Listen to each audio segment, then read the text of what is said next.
गौर से देखें इन चेहरों को, इनके बीच की जिज्ञासा को।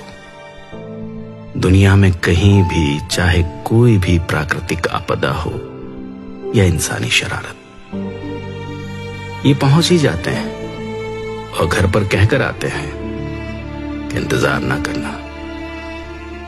आप चाहे इन पर एतबार करें या ना करें, पर ये करेंगे, आपके लिए लड़ेंगे, आपकी मौत आपसे आगे होकर मरेंगे। इनको कोई फिक्र नहीं कि क्या सजा होगी, क्योंकि ये पता है क्या मानते हैं कि इसमें उसकी रजा होगी। कभी आतंकवादी, कभी बागी, लेकिन करे भी क्या, ये बगावत इनके खून में है। वो खून जिसने मिट्टी में गोलियां बोई थी, वो खून जो जलियांवाले बाग में दिखा था, वो खून जो सिर चढ़ा और 7 समंदर पार किताब में पिस्तौल बनकर पहुंचा, वो खून जिसने फांसी के फंदे को चूम कर गले लगाया, जिसने आरियों के नीचे भी अपने यकीन को नहीं छोड़ा। यकीन जो हंसते हुए तपती तवी पर बैठ गया, चांदनी चौक में शीश देकर चमकौर में तीरों की बारिश में भीगते हुए आकर खड़ा हुआ सरहद की उस नींव पर, जिस पे उभरा इंसानियत का महल। आइए जरा देखें तो सही, ये जो बीते कुछ समय से सड़कों पर घूम रहे हैं, ये असल में हैं कौन? इन माताओं की इतनी कौन सी मजबूरी थी कि वो भी साथ चल पड़ी? ये मजबूरी इनके जागते ज़मीर की है, इनकी पवित्र कोख की है, जिनमें से दुनिया के तमाम योद्धाओं ने जन्म लिया। भला ये घर पर कैसे रह सकती थी? इन्हीं में से जन्मे थे आनंदपुर की धरती से सिर मांगने वाले और सिर देने वाले। इन्हीं में से जन्मे वो योद्धा जो पैदा तो अलग अलग गर्भ से हुए, लेकिन आखिर में अपनी सबसे प्यारी मां धरती की कोख में समा गए। ये वही हैं जो रक्षा करते हैं, चाहे अधिकारों की हो या सरहदों की। दोनों तरफ एक ही पिता के बेटे हैं, दोनों अपने अपने फर्ज निभा रहे हैं। अगर कुछ बीच में है तो बुरी सोच की सरकारों के बैरिकेड्स। इनका इतिहास पढ़ने पर पता चलता है कि पहली बार बागी नहीं हुए। जब जब हक और सच के लिए आवाज उठाने की जरूरत पड़ी, ये सब अपनी अपनी जगह आगे आकर लड़े हैं। ये लोग जिनकी भाषा, पहरावा, त्योहार और संस्कृति तो अलग हो सकती है, लेकिन अंदर की आग एक ही है, एक अच्छे देश के निर्माण का सपना, जिनका सबसे पहला धर्म हो इंसानियत।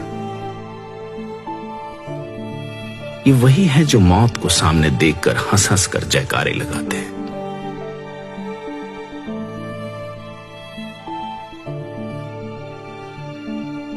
गोरे तो इस देश से चले गए, लेकिन अपनी सोच इन कुर्सियों के आसपास ही कहीं छोड़ गए।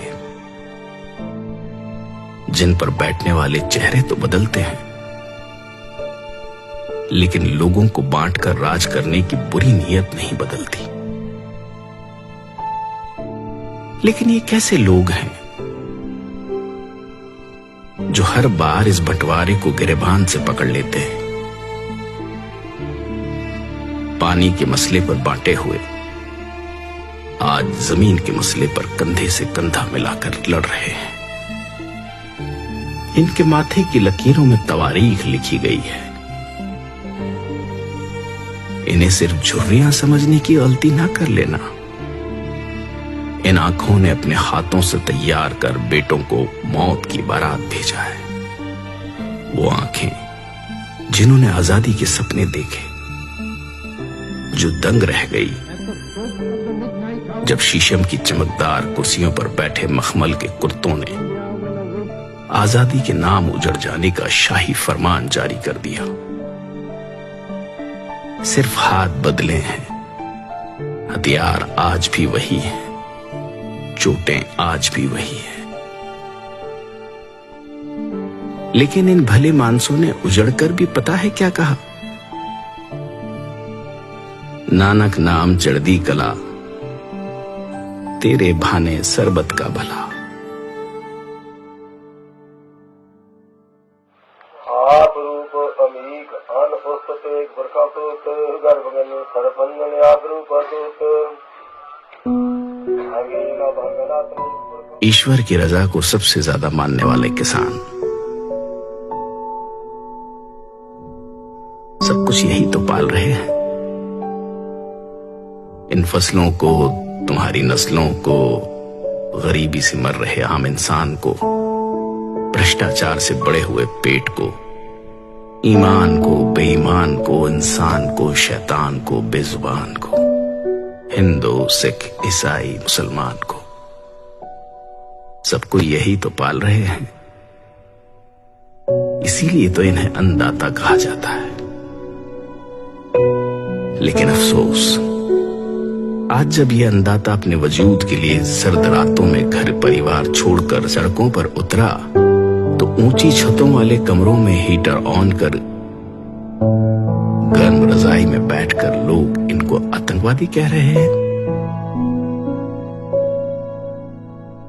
अगर अपनी आजादी, इंसानियत और सबके भले की बात करना आतंकवादी होना है तो माफ कीजिएगा, पर कोशिश करना कि ऐसे आतंकवादी बन सके